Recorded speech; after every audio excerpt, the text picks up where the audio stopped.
dengarkan bersama daripada ilmu yang akan dibacakan oleh Ustaz ini, daripada ilmu alim ulama dan paham bagaimana sih usul ibadah umat Nabi Muhammad sallallahu alaihi wasallam. Bismillahirrahmanirrahim. Alhamdulillahirabbil alamin wassalatu wassalamu ala asyrafil mursalin sayyidina Muhammadin wa ala alihi wa sahbihi ajma'in amma ba'd. فإن الله سبحانه وتعالى خص هذه الأمة بخصائص وشرائط ومزايا منها ما استفردت به عن الأمم السابقة فلم يشاركها فيه مشارك ولم ينافسها ينافس ومنها ما شاركها فيه غيرها ولكنها متميزة عنه بجمال وتمام. Sesungguhnya Allah Subhanahu wa Ta'ala telah mengkhususkan umat ini, yaitu umat baginda besar Nabi Muhammad sallallahu alaihi wasallam, dengan kekhususan-khususan, dengan kemuliaan-kemuliaan, dengan keistimewaan-keistimewaan, yang mana daripada keistimewaan tersebut ada tersendiri umat ini daripada umat-umat yang terdahulu, yang mana umat-umat terdahulu tidak bisa ikut serta di dalam nikmat yang dimiliki oleh umat baginda besar Nabi Muhammad sallallahu alaihi wasallam. Bahkan kita menyaingi kemuliaan yang dimiliki oleh umat Nabi besar Muhammad sallallahu alaihi wasallam. Dan ada juga nikmat yang mana menyertai kepada nikmat tersebut, yaitu umat baginda besar Nabi Muhammad SAW dan umat-umat yang terdahulu. Akan tetapi nikmat atau keistimewaan yang dimiliki oleh umat Nabi Muhammad SAW itu berbeda daripada umat-umat terdahulu dengan kesempurnaan yang sangat luar biasa. Dan oleh Sayyid Muhammad bin Abdul ini diterangkan bahwasannya daripada kekhususan yang dimiliki oleh umat besar, yaitu baginda kita Nabi Muhammad sallallahu alaihi wasallam, awalan raful isyarat. Yang pertama itu adalah Allah Subhanahu wa Ta'ala mengangkat daripada beban daripada umat ini. Wa dzalika fi nasul Quran. Dan hal tersebut telah dijelaskan, diceritakan di dalam Al-Quran. Firman Allah Subhanahu wa Ta'ala, A'udzu billahi minasy syaithanir rajim.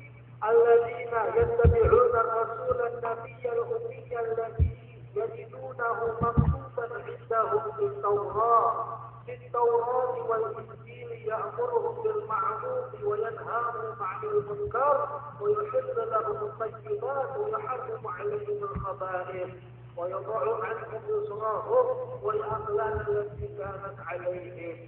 Allah Subhanahu wa Ta'ala telah berfirman di dalam Al-Quran memuji kepada orang-orang yang telah mengikuti seorang Rasul, seorang utusan dari Allah Subhanahu wa Ta'ala, seorang Nabi yang ummi, Nabi yang tidak bisa menulis dan membaca, yang mana Nabi tersebut mereka bahkan menemukannya tertulis di sisi mereka, di dalam kitab Taurat, di dalam kitab Injil, yang mana Nabi Rasul tersebut menyuruh kepada mereka untuk berbuat daripada perbuatan-perbuatan yang baik dan melarang mereka daripada perbuatan yang mungkar, dan Rasul tersebut menghalalkan bagi mereka makanan-makanan atau minuman-minuman yang baik, dan Rasul tersebut telah mengharamkan kepada mereka yaitu makanan yang jelek ataupun yang buruk, dan Rasul tersebut telah melepaskan daripada mereka, meletakkan daripada mereka beban mereka, dan yaitu ikatan yang mengikat kepada mereka. Dan diceritakan oleh Sayyid Muhammad bin Walid al-Maliki wal-Rasul, namun yaitu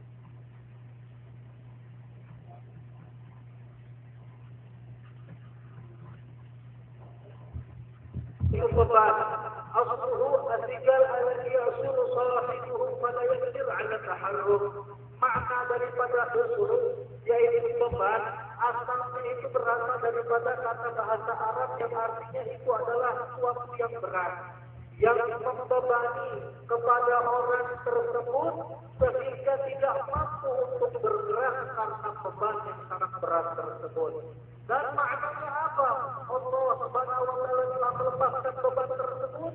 Wa ma'na dzalika anna Allah Ta'ala lam yujib 'ala hadhihi ummah Muhammad sallallahu alaihi wasallam syai'an fawqa taqatihim. Bahwasanya Allah Subhanahu wa taala tidak mewajibkan atas umat ini, yaitu umat baginda Nabi kita Muhammad sallallahu alaihi wasallam, sesuatu di atas kemampuan mereka.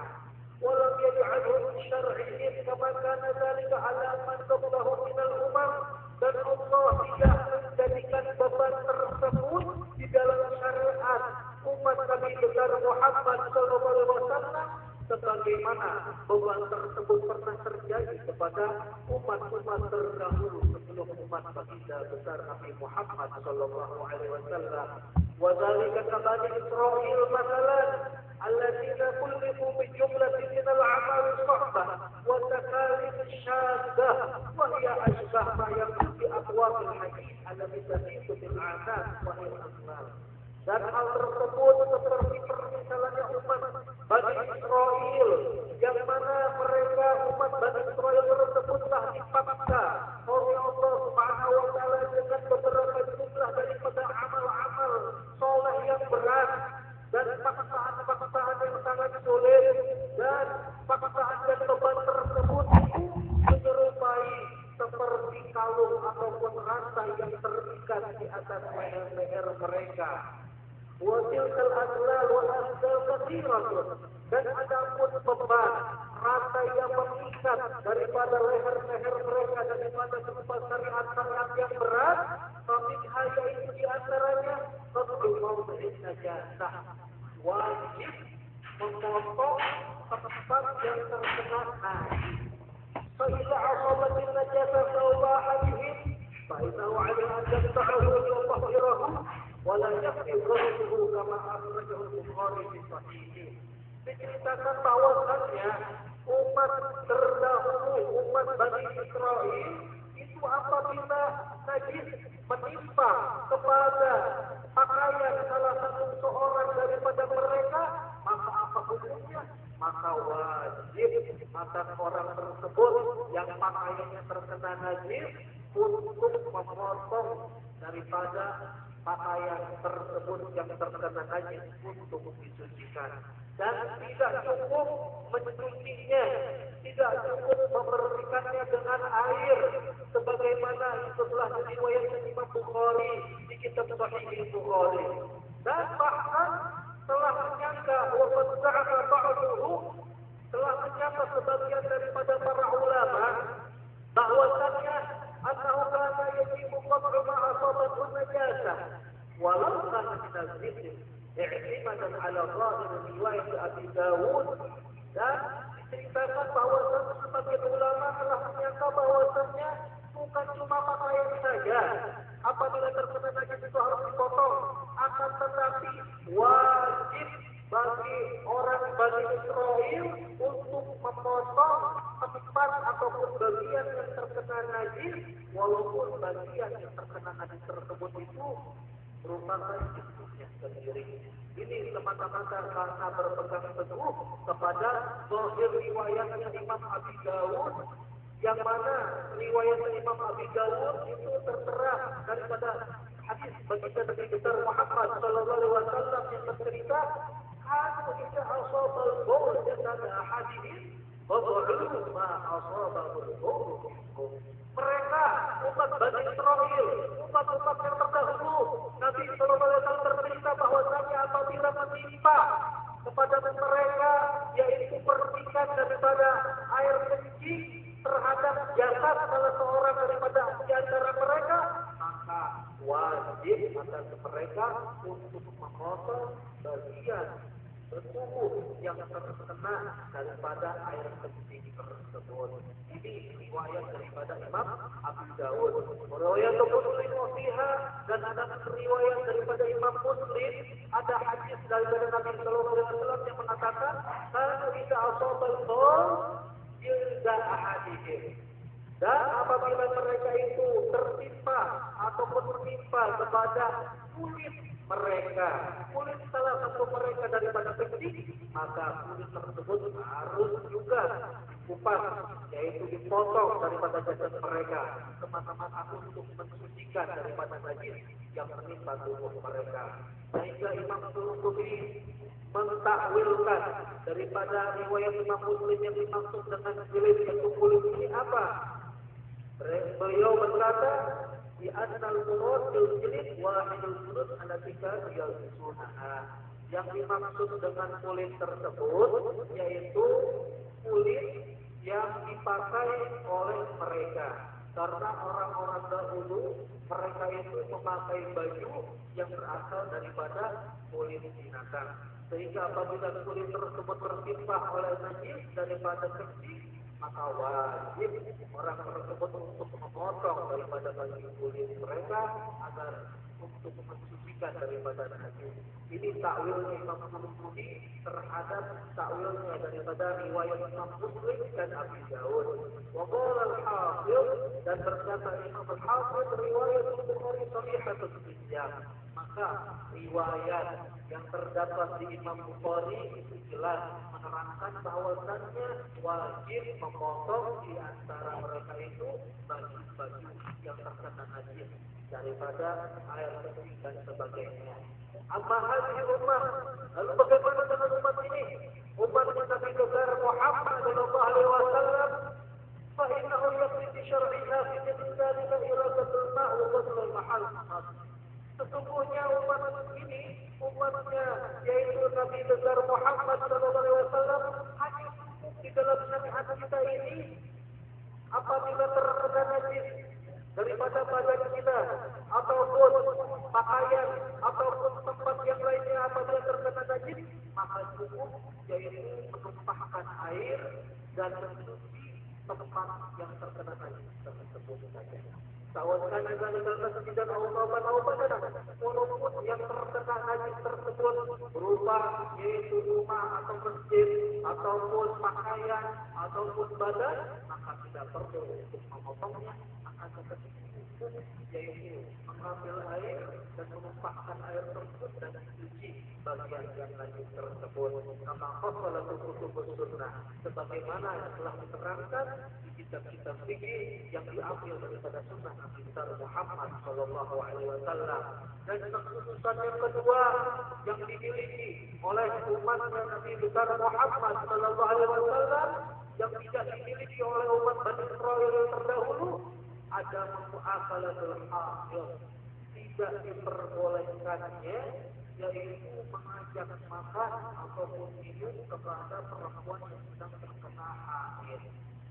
Wadzalika anal yahuda kanu idza hadatsul mar'ah fihi lam yu'akiluha wa lam yusalihuha wa lam yusakinuha fi baitin wahid bal yadkhuluha fi baitin muharidah. Bahwasanya dulu umatnya Yahudi, umatnya Nabi Musa alaihissalam, bahwasanya mereka orang-orang Yahudi di dalam syariatnya orang Yahudi terdahulu bahwasanya apabila seorang perempuan terkena yaitu mengalami masa haid, mengeluarkan darah di dalam kemaluannya, maka apabila perempuan tersebut kena haid, apa yang terjadi? Maka mereka tidak mengajak perempuan tersebut untuk makan bersama mereka, tidak berkumpul dengan wanita tersebut, dan mereka itu tidak menjadikan perempuan tersebut itu tinggal di rumah yang satu bersama mereka berkumpul. Akan tetapi mereka itu meninggalkan perempuan tersebut di satu daerah atau di satu rumah yang khusus, tidak boleh perempuan tersebut bersama mereka karena perempuan tersebut sedang mengalami haid. Itu karena orang-orang terdahulu, sehingga wanita-wanita yang orang-orang terjadi di zaman Bani Israil sangat terhina, sangat tercampakkan, sangat tidak ada harganya apabila mereka mendapatkan daripada haid atau menstruasi. Kama sabata fil hadits sahih alladhi rawahu Muslim wa Ahmad. Ini telah diriwayatkan oleh Imam Muslim dan Imam Ahmad di Kita sahih hadisnya. Apa hadis ummah? Lalu bagaimana dengan umat ini? Yaitu baginda Nabi besar Muhammad Sallallahu Alaihi Wasallam. Perlakuan umat ini terhadap orang wanita yang sedang haid, faqad ushihalaha mu'asyarat al-haid bil maskal wal mashrab wal mudaja'ah. Dan sungguh telah diperbolehkan di dalam syariat Islam, di dalam syariatnya baginda kita Nabi besar Muhammad Sallallahu Alaihi Wasallam diperbolehkan kepada perempuan tersebut untuk apa? Untuk berkumpul, untuk bisa mencampuri dan bergaul dengan wanita yang haid, baik pun itu di dalam makanan ataupun di dalam minuman atau tidur bersama orang yang haid. Wanaha 'anil nikah wal istinsa' bima baina surah wa rubbahi siyafah. Dan Islam akan melarang bagi orang-orang untuk melakukan jima', untuk melakukan bertubuh dengan seorang perempuan yang haid. Dan itu bukan cuma bertubuh ataupun berjima' saja, akan tetapi orang tersebut tidak diperbolehkan untuk menikmati wanitanya ataupun istrinya di antara pusar dan lutut. Jadi tidak boleh yaitu menikmati dengan istrinya di bawah pusar dan di atas lutut semata-mata untuk berhati-hati, karena takutnya ntar akan menyetubuhi daripada wanita tersebut yang dalam keadaan haid dan tidak diperbolehkan di dalam agama Islam. Sebagaimana hadis Nabi besar Muhammad Sallallahu Alaihi Wasallam yang berkata, "Yusna'u kullu syai'in illa nikah." Perbuatlah oleh kalian segala sesuatu kepada istri kalian di waktu haid kecuali tidak diperbolehkan. Maka lihatlah وحسن رعاة الإسلام بهذا الحكم وشغل الإنسان وبشريته dan nuriyati wa ruhaniyati. Coba perhatikan oleh kalian bagaimana agama kita, agama Islam, agama yang dibawa oleh baginda besar Nabi Muhammad Sallallahu Alaihi Wasallam dengan hukum ini yang mana menjaga daripada yaitu tabiat manusia.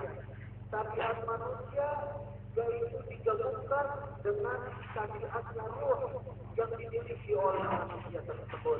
Kalau kita berada sudah terbiasa kalau Allah itu sehingga mengikat daripada lompatan pendek dari sebuah jasad untuk naik ke atas yang diinginkan oleh roh, yaitu beribadah dengan Allah Subhanahu wa Ta'ala, sehingga seimbang antara keinginan roh manusia dan keinginan daripada nafsu manusia. Wa hadzal manhaj muamalah al-insan. Dan ini merupakan metode ataupun cara yang tinggi di dalam bergaulnya manusia. Wallahi tala'a ma'al fitrah kulliha. Dan ini dijauhkan daripada celaan terhadap fitrahnya manusia semuanya.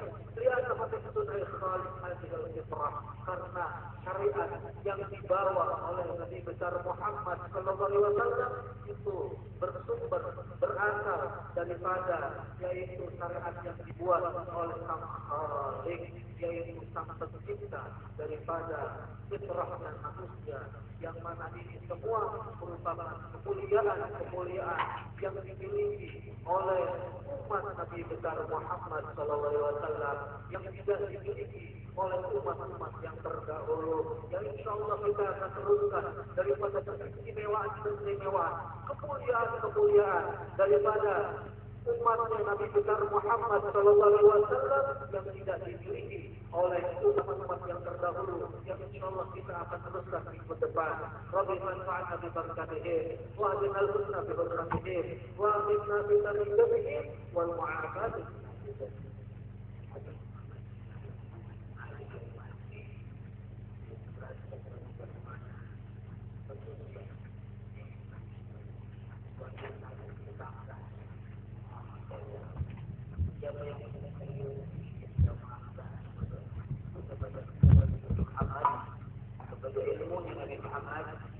Kepada Allah yang kita tempat Nabi Muhammad, maka terusul rohnya jadi bukan umat Nabi Muhammad, dia masih ibadah.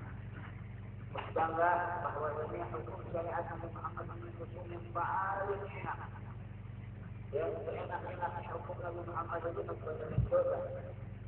Padahal masih banyak yang meninggal, masih banyak yang acuhin, yang lain. Coba lihat sekalian. Orang zaman dulu, saya pernah dengar ceramah. Orang dulu kalau berbohong, tertulis di bidangnya, berbohong, kurang ribuan. Tapi itu berapa kali bohong? Ribuan. Cuma ditaruh. Akuan ada di berbohong. Mereka yang tahu orang itu dia bohong.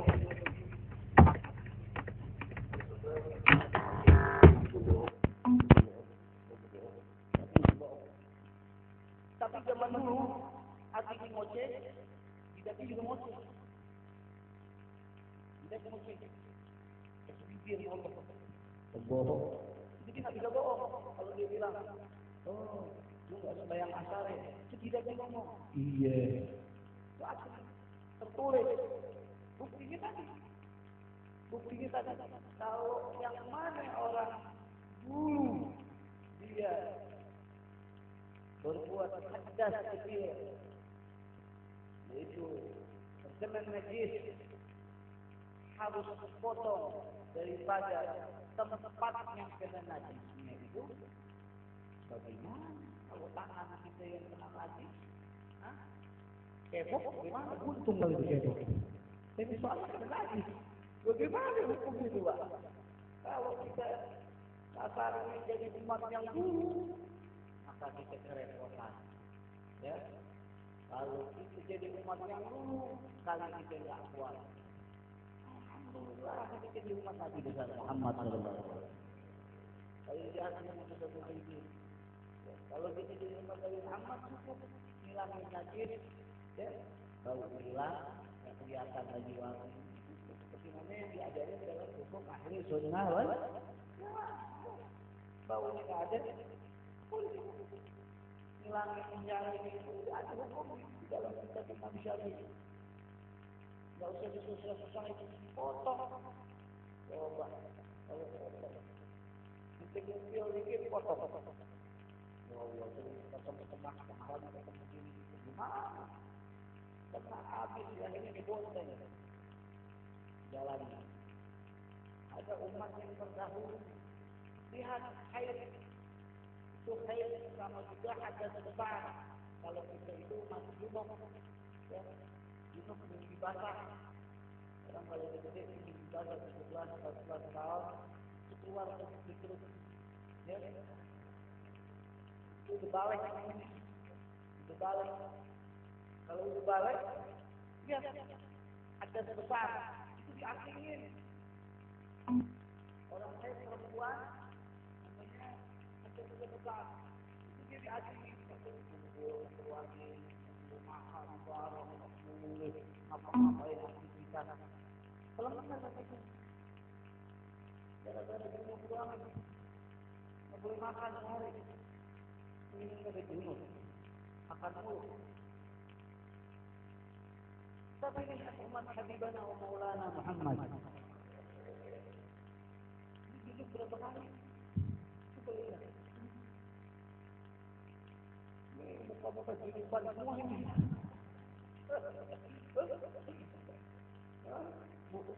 Muka cucurut semua ini. Coba lu diasingin nggak? Kata diasingin.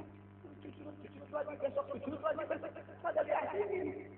Coba kalau diasingin, kalau di Ragunan menjadi pilihan, ketahuan, oh dicucul tadi malam. Bagaimana? Ketahuan. Pokoknya orang yang cucul kalau di Ragunan, hukum Quran ini begitu. Bagaimana gitu? Malu. Dia masuk Ragunan. Dekat sama si Tuhan tuh. Apa namanya? Bingung. Coba antum bayangin, ada hukum yang kita Muhammad sallallahu alaihi wasallam. Mau kumpul, maupun belum untuk punya istri dalam keadaan khair, makan barang sama dia, minum barang sama dia, tidur barang sama dia, ataupun dia lima dia, itu sudah dibolehkan di dalam syariat Habibana wa Maulana Muhammad. Untuk apa tidak jadi umat Nabi Muhammad? Oh ini bahagia hukumnya belum lagi yang lain yang akan diceritakan namun sudah hidup. Makanya kita berterima kasih kepada Habibana wa Maulana Muhammad. Caranya gimana?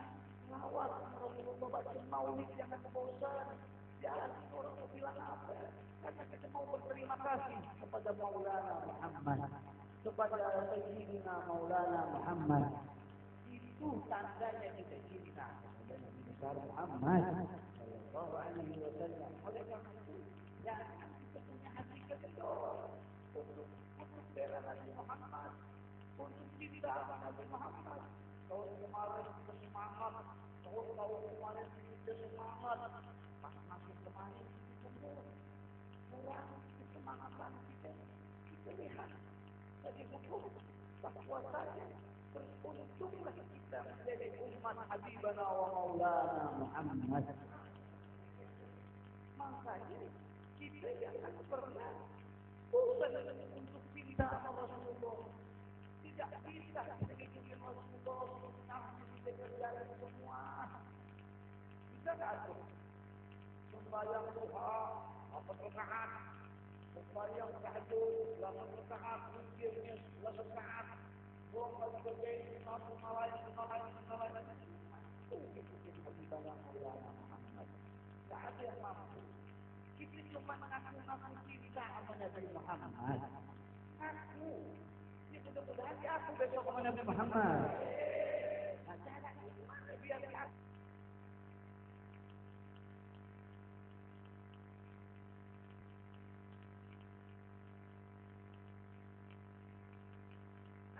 Modal apa yang aku amalkan? Dalam berkata, dosa yang dia ketahuan, meskipun buih di lautan apa dosa kita, kebanyakan dosa kita. Banyakkan dosa kita, seperti kita ngerasain juga boleh ikut-ikut. Itu bisa. Banyakkan dosa kita seperti di lautan. Cuma kita masih punya harapan baru. Siapa dia? Habibana wa Maulana Muhammad.